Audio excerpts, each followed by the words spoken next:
আসসালামু আলাইকুম everyone, welcome to my channel. আজকে আমি তৈরি করে দেখাবো ভাপা পুলি পিঠা।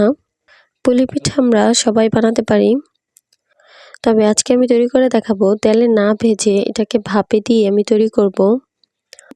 এটা যেহেতু তেলে না ভেজে তৈরি করছি, সবাই খেতে পারবে আর এটা খেতে অনেক বেশি মজা হয়। আশা করছি আমার আজকের রেসিপিটি আপনাদের কাছে ভালো লাগবে আর সহজও লাগবে। চলুন তাহলে কথা না বাড়িয়ে চলে যাচ্ছি পুরো রেসিপিতে। ভাপা পুলির জন্য প্রথমেই আমি নারিকেলের পুরটা তৈরি করে নিব। তার জন্য চুলায় একটি প্যান বসিয়ে দিয়েছি। আমি এখানে নিয়ে নিচ্ছি হাফ চা চামচ ঘি। ঘিটা সামান্য গরম হয়ে আসলে আমি এখানে দিয়ে দিচ্ছি 2টা এলাচ, দিয়ে দিচ্ছি 2 টুকরো দারচিনি, দিয়ে দিচ্ছি একটি তেজপাতা। এবার আমি এগুলোকে কয়েক সেকেন্ডের জন্য ঘিয়ের সঙ্গে ভেজে নিব, সুন্দর একটা ফ্লেভার বের হওয়া পর্যন্ত। ভেজে নেওয়া হয়ে গেলে এবার আমি এখানে দিয়ে দিব 1 কাপ কোরানো নারিকেল। 1 কাপ কোরানো নারিকেলের সঙ্গে আমি এখানে দিয়ে দিচ্ছি 1 কাপ গুড়। গুড়টাকে আমি একটু ছোট ছোট টুকরো করে কেটে নিয়েছি। গুড়ের পরিবর্তে আপনারা চাইলে এখানে চিনিও দিয়ে এই পুরটা তৈরি করে নিতে পারেন।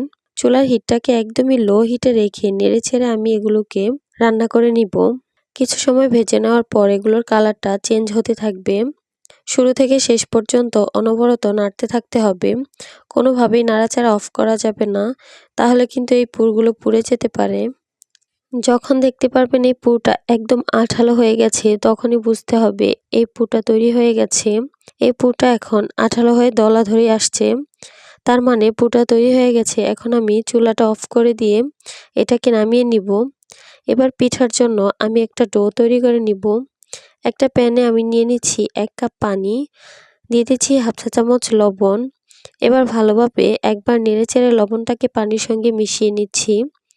পানিতে যখন বলক চলে আসবে তখন আমি এখানে দিয়ে দিচ্ছি 1.5 কাপ চালের গুঁড়া। আমি এখানে বাসায় তৈরি করা ভেজা চালের গুঁড়াটা নিয়েছি।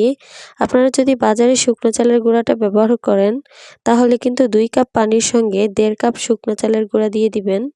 এবার এগুলোকে আমি ভালোভাবে নেড়েচেড়ে মিশিয়ে নিয়েছি। এরপর চুলার হিটটাকে আমি একদম লোতে করে দিব আর একটা ঢাকনা দিয়ে ঢেকে রেখে দিব 5 মিনিটের জন্য। আর এই 5 মিনিটের মধ্যে এই ডোটা ভালোভাবে সেদ্ধ হয়ে যাবে। 5 মিনিট পর আমি ঢাকনাটা তুলে নিয়েছি। এরই মাঝে 2 একবার নাড়াচাড়া করে নিয়েছি। এবার আমি এটাকে একটা পাত্রে নিয়ে নিব। তারপর 5 মিনিটের জন্য ডোটাকে আমি ঠান্ডা করে নিয়েছি। 5 মিনিট পর আমি ডোটাকে ভালোভাবে মথে নিচ্ছি।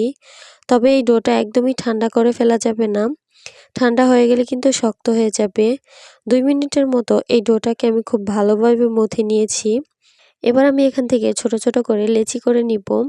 যেহেতু পুলি পিঠার রুটিটা বেশি পাতলা করা যাবে না, তাই একটু ভারী করতে হবে, তাই এই লেচিগুলো একটু বড় করে নিতে হবে। পিঠা বানানোর জন্য আমি একটা করে লেচি নিব আর রুটি বেলে নিব, আর বাকি লেচিগুলো আমি ঢেকে রেখে দিব। রুটিটা ছোট হবে আর একটু মোটা করে বেলে নিয়েছি। সবগুলো পিঠা যেন একই রকম হয়, তাই এরকম একটা কুকি কাটার নিয়েছি। এবার এটা দিয়ে রুটিটাকে কেটে নিচ্ছি। তবে আপনাদের হাতের কাছে যদি কুকি কাটার না থাকে, কোনো বয়ামের মুখ দিয়েও কিন্তু কেটে নিতে পারেন। এবার আমি রুটিটা ঠিক মাঝখানে তৈরি করে রাখা পুরটাকে দিয়ে দিচ্ছি। এরপর আমি পিঠাটা বানিয়ে নিব। প্রথমে 2 পাশ থেকে এনে মুখটাকে বন্ধ করে দিচ্ছি। ভাপে দেওয়ার পর যেন পুরটা বের না হয়ে যায়, তাই একটু ভালোভাবে চেপে চেপে দিতে হবে। এরপর মুখটাকে ভালো করে বন্ধ করার জন্য একটা ডিজাইন করে দিচ্ছি।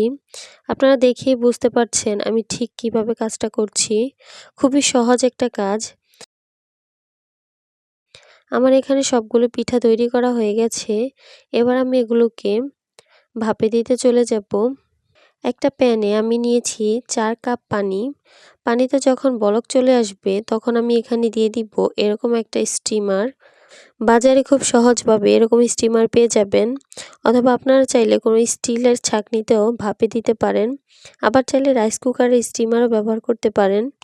স্টিমারের মধ্যে আমি সামান্য তেল ব্রাশ করে নিয়েছি। এরপর একে একে পুলি পিঠাগুলি দিয়ে দিব। এবার আমি একটা ঢাকনা দিয়ে ঢেকে রেখে দিব 10 মিনিটের জন্য।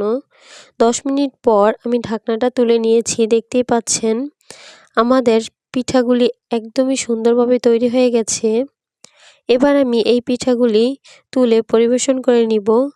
ভাপা পুলি মানে কিন্তু পিঠাগুলিকে একদম গরম গরম অবস্থায় খেতে হবে, তা না হলে কিন্তু পিঠার আসল স্বাদটাই বোঝা যাবে না।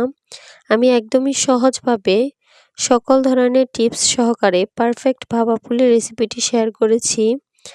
আশা করছি আপনাদের কাছে অনেক ভালো লাগবে আর সহজে লাগবে। যদি ভালো লেগে থাকে অবশ্যই আমার চ্যানেলটি সাবস্ক্রাইব করবেন আর পাশে থাকা বেল বাটনটি ক্লিক করে রাখবেন আমার পরবর্তী ভিডিওর নোটিফিকেশন সবার আগে পাওয়ার জন্য।